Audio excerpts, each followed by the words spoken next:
जिंदगी जैसे पहेली, जैसे कि कोई सहेली। जिंदगी जैसे कहानी, थोड़ी नई थोड़ी पुरानी। कभी चाबुक, कभी चॉकलेट, कभी रौनक, कभी धक्कम पेल। ये भी हो सकता है, वो भी हो सकता है, बट ऑलवेज रिमेंबर, लाइफ में कुछ भी हो सकता है। आपका लास्ट विजुअल अपने पापा का क्या है? लास्ट विजुअल बहुत सैड सा है। आई रिमेंबर उन्हें कैंसर था, तो वो ठीक हो गए ऐसा कहा गया। तो हम उन्हें घर पे लेकर आए, तो उन्होंने वनीला आइसक्रीम मांगी थी। And that was the first time he ate after 8 months of suffering from cancer, ये थ्रोट कैंसर। एंड तो वनीला आइसक्रीम खाई उन्होंने, और हमें लगा कि अब तो ठीक हो गए, अब तो खाना पीने लग गए। And that was at about 11 or 12 in the night. And 4 o'clock What in the date morning. was this? This is on 19th, 18th October या 19th October.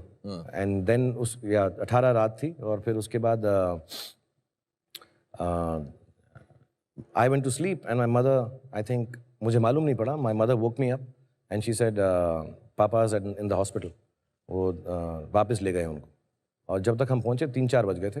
एंड मेरा लास्ट विजुअल ये है, उनके पैर मैंने देखे और वो बहुत ठंडे थे जब मैंने उसे हाथ लगाया। And he had passed away, और that's the last visual. Then I didn't see his face, मैंने उनका चेहरा नहीं देखा क्योंकि मुझे बहुत दुख हुआ। और बट मेरी उनसे आखिरी मुलाकात यही है कि वनीला आइसक्रीम खा रहे थे। उसके बाद मैंने उनको नहीं देखा।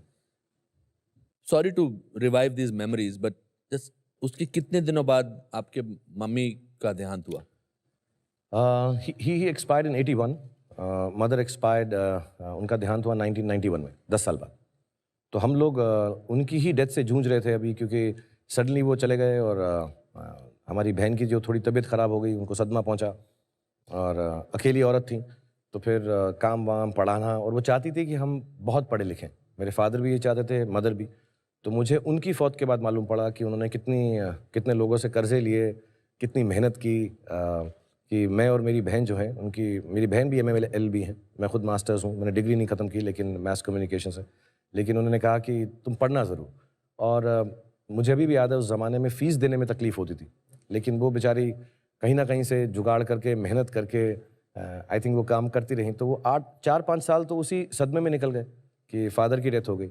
और जब तक हम उससे बाहर निकलने वाले थे, हमारी जो माँ थी बिल्कुल हेल्दी थी, बट सडनली एक दिन रात को उनको ऐसा कुछ दर्द हुआ पैर में, और गए, उन्होंने कहा डायबिटीज़ है, और देखते देखते 1.5 महीने में उनकी भी डेथ हो गई।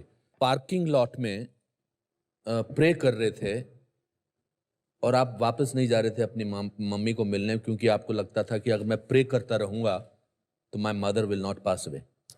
या बत्रा हॉस्पिटल है दिल्ली में। हाँ। और उसके ICU में थी। उस ज़माने में ICU में अंदर नहीं जाने देते थे, अब तो सबको जाने देते हैं।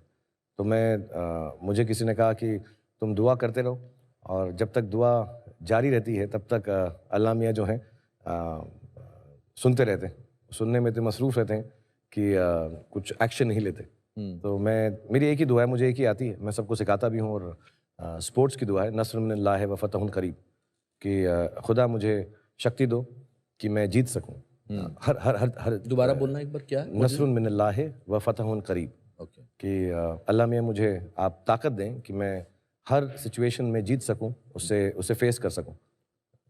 सो मुझे बोला गया कि उसको 100 बार पढ़ें और अच्छा होगा। तो मैंने कहा मैं कुछ ज़्यादा ही कर देता हूँ, वैसे ही ओवर एक्टिंग करता हूँ, मैं कहा ज़्यादा कर देता हूँ, एक्स्ट्रा चांस क्यों लूँ। तो I kept on praying, and I remember the doctor came down and he said आप अलाउड हैं ICU में, जिसका मतलब यही था, तभी अलाउ करते हैं जब आई थिंक लास्ट घड़ी आ जाती। और तो I didn't want to go, मैंने कहा मैं नहीं जाऊंगा, दुआ करता रहूंगा तो शायद वो ठीक हो जाएंगी। लेकिन फिर मैं चला गया, क्योंकि माय सिस्टर एवरीवन सेड कि जाना ज़रूरी है। मैं चला गया, और मेरा एक यकीन है कि इंसान तब दुनिया छोड़ता है जब वो सेटिस्फाइड होता है। In the moment of accident, जो भी मौके से आदमी जाता है, क्योंकि अगर ऐसा ना हो तो माँ बाप अपने बच्चों को छोड़कर नहीं जाएंगे। क्योंकि मुझसे आज अगर कोई बोले कि अपने बच्चों को छोड़ के जाओ, तो मैं नहीं यार, ऐसा हो ही नहीं सकता। अनलेस मैं बिल्कुल सेटिस्फाइड हूँ कि वो ठीक हो जाएंगे, सब उनका ध्यान रखा जाएगा। तो मुझे ऐसा लगता है, मेरी एक थ्योरी है कि इंसान इस दुनिया को तभी छोड़ता है जब वो एकदम सेटिस्फाइड हो, खुश हो। ये हाँ अभी ठीक है, मैं जा सकता हूँ, बाकी सब संभल जाएगा। सो जब मेरी मदर आईसीयू में थी तो मैं उनके पास बैठ गया और मैंने एक बड़ी गलत बात की कि मैं उनको दुख पहुंचाता रहा। दुख पहुंचाते थे? हाँ, मैं कहता रहा उनको, मैंने कहा अगर मैं इनको सेटिस्फाई नहीं होने दूंगा तो शायद ये जाएंगी नहीं। ओह, तो मैं उनके पास बैठ के ऐसी बातें करता रहा कि देखो अगर आप चले जाएंगी तो मैं अपनी बहन का ख्याल नहीं रखूंगा, मैं पढ़ूंगा नहीं, मैं काम नहीं करूंगा, ऐसी स्टूपिड बातें करता रहा। तो मैं ऐसी छोटी छोटी बातें करता रहा उनको कि कि उनको तकलीफ पहुंचे कि यार अभी मैं सेटिस्फाइड नहीं हो Satisfied सकती, मैं जाऊंगी नहीं। तो मैं जाऊंगी नहीं। और वो मॉनिटर होता है, वो पू पू पू पू पू पू करता रहता है ऐसा करके। And I think they don't declare you dead till your heart stops and your brain stops. तो वो कभी कभी ऐसा 250 पे जाता था, फिर 5 पे आ जाता था, 250 पे जाता था। जब 250 पे जाता लगता कि यार डिससेटिस्फाई हो गई। बट आई थिंक ये सब बिलीफ होते हैं बचपने के। उनको जाना ही था और शायद वो सेटिस्फाइड थी कि मैं अपनी बहन का भी ख्याल रखूंगा, ज़िंदगी में ठीक ठाक कर लूँगा। तो God knows better and mother knows the best. आप इसीलिए मैंने सुना है कि आप बहुत आयरन पजामा पहनते हैं जिसको बहुत प्रेस किया हो, क्योंकि आपका ख्याल ये है कि अगर सपना आए तो जिसका भी अच्छा सपना आए तो उससे अच्छे कपड़ों में मिले। नहीं, आयन पजामा नहीं पहनता, पजामा डेथ बिफोर पजामा। हाँ जी, पजामा नहीं कभी नहीं पजामा पहनते? कभी नहीं क्या पहनता। पहन के सोते हैं आप? मैं शॉर्ट्स पहनता हूँ या ट्रैक पैंट्स पहनता हूँ। पजामा मतलब डेथ बिफोर पजामा तो कभी ना पहनूँ। कभी ना पहनेंगे? मैंने पजामा पहनना बहुत पहले छोड़ दिया था। हाँ, उन्हें पजामे में आदमी मामा लगता है, मैं बिल्कुल ना पहनूं पजामा। मैं बहुत वेल ड्रेस्ड होके सोता हूँ। अगर मेरा बस चले तो सूट वूट पहन के सो जाऊंगा। अच्छा, हाँ, मगर मैं अच्छी व्हाइट टी आप शर्ट औंधे सोते हैं या पेट के बल सोते हैं? डिपेंड करता है कि रात में कौन है साथ में।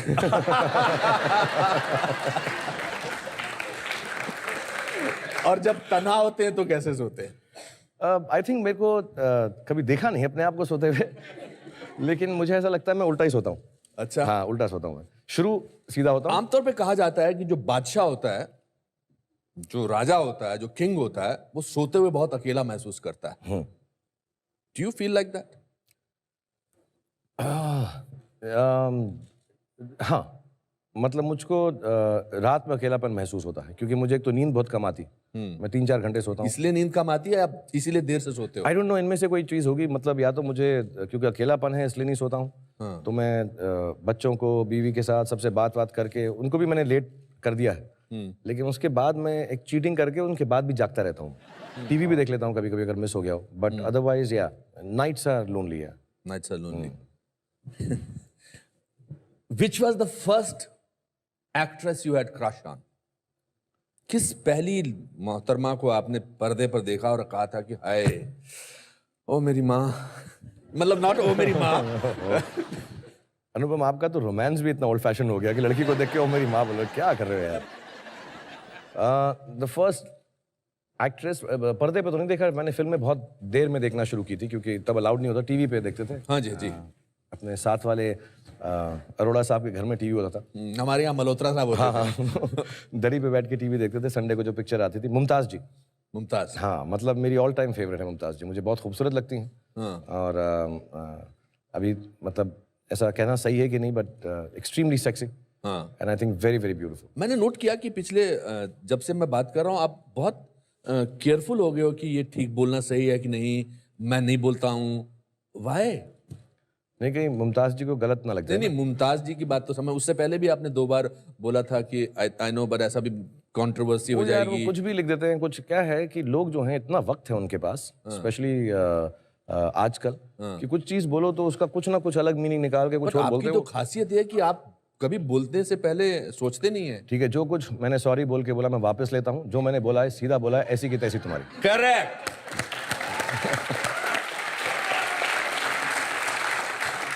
एंड आपके पसंदीदा एक्टर कौन थे? मुझे बलराज साहनी साहब बहुत अच्छे लगते थे। हालांकि हालांकि बलराज साहनी साहब ने कोई गाना नहीं गाया है नाच नाच के, एक्सेप्ट वो ओ मेरी जोहरा जबीं। एक्सेप्ट यश जी वाला वक्त वो मुझे बहुत अच्छे लगते। वो कुछ प्लेजेंट था उनमें। और अब मुझे और भी अच्छे लगने लगे हैं जब मैं पीछे देखता हूँ। मेरे मम्मी डैडी के फेवरेट दिलीप साहब थे, तो उनकी वजह से वो बहुत अच्छे लगते थे। और विश्वजीत जी मेरे मम्मी के फेवरेट थे। उन्हें बड़ा हैंडसम समझती थी, वो समझती थी मैं बड़ा होकर उनकी तरह बनूं। मेरी मम्मी को भी विश्वजीत अच्छा लगते थे। हाँ, तो उनके गाने, वो क्या, कौन सा था, अप्रैल फूल उनका था, अप्रैल फूल बनाया आपको। तो वो मुझे ज़बरदस्ती अच्छे लगने लग, जब वो मिला भी तो मैंने उन्हें कहा कि सर मेरी मम्मी के आप फेवरेट हैं, तो मैं उनकी फिल्में बहुत देख चुका हूँ। एंड अमित जी, हाँ, आई थिंक वो हम बड़े हो रहे थे तो उस जमाने में उनकी फिल्में ज़्यादा देखी हमने। एंड देन मुझे शशि कपूर साहब भी बहुत अच्छे लगते हैं। I thought he was fantastically pleasant. Yes. और सीरियस एक्टर्स में नसीर भाई बहुत अच्छे लगते हैं, ओमपुरी जी, आप। अच्छा, अ, मेरा बोलने के अलावा तो तुम्हारे पास कोई चारा भी नहीं था। अच्छा ठीक है, कुछ मत बोलना। बट टेल मी, एक्टिंग का ख्याल, मतलब हु वाज दैट परफॉर्मेंस, या क्या सोच के आपने एक्टर बनना सोचा था? मतलब एक्चुअली मैं बनना ही नहीं चाहता था एक्टर, ये बहुत कम लोगों को मालूम है। मैं जब मम्मी का देहांत हो गया तो फिर ऐसा कुछ 1991 में हुआ, और उस जमाने में मैंने एक टीवी सीरियल कर लिया था। और वो क्यों किया था, मैं फुटबॉल क्रिकेट खेलता था, मुझे चोट लग गई। चोट लगी तो मेरा खेलने का करियर जो है सॉर्ट ऑफ एंड हो गया कि ये चोट ठीक नहीं होगी। मैं बहुत बहुत परेशान हो गया। तो बैरी जॉन ने एक प्ले शुरू किया, जो मेरे गुरु हैं, और उन्होंने एक प्ले शुरू किया, in which Annie gives it those ones. तो उसके लिए 10 लड़के चाहिए थे और 80 लड़कियां थी। लेडी श्री राम कॉलेज का प्ले था। तो मैं ऑडिशन के लिए पहुंच गया, क्योंकि शाम में फ्री होते थे, पहले खेलता था। तो मुझको उन्होंने प्रिंसिपल डांसर के एक रोल में ले लिया। उसमें मेरी लाइंस थी पूरे प्ले के अंदर, I have a letter for you Annie. I have a letter for you. Annie, okay. Annie गा के बोलना था या नहीं, बस आगे बस ऐसा, I have a letter for you Annie. और मैं डांस करता था, प्रिंसिपल डांसर था। तो मुझे वहाँ पे शुरुआत हुई, मैं कर रहा था। और फिर कुछ हमारे दोस्त थे कर्नल कपूर साहब, उन्होंने एक टीवी सीरियल शुरू किया जिसमें उनके बेटे काम कर रहे थे। उनके बेटे ने डिसाइड किया मैं नहीं करूँगा, तो उन्होंने कहा तुम कर लो, तो मैंने कर लिया। तो वो फौजी। एंड बिल्कुल घर के सामने रहते थे, इसलिए कर लिया। अच्छा। और हाँ, कुछ ऐसा आइडिया नहीं था कि एक्टिंग करूंगा। थिएटर वेटर थोड़ा बहुत करता था, वो भी इसलिए क्योंकि अब स्पोर्ट्स बंद हो गई थी। एंड देन फौजी आई थिंक थोड़ा चल गया।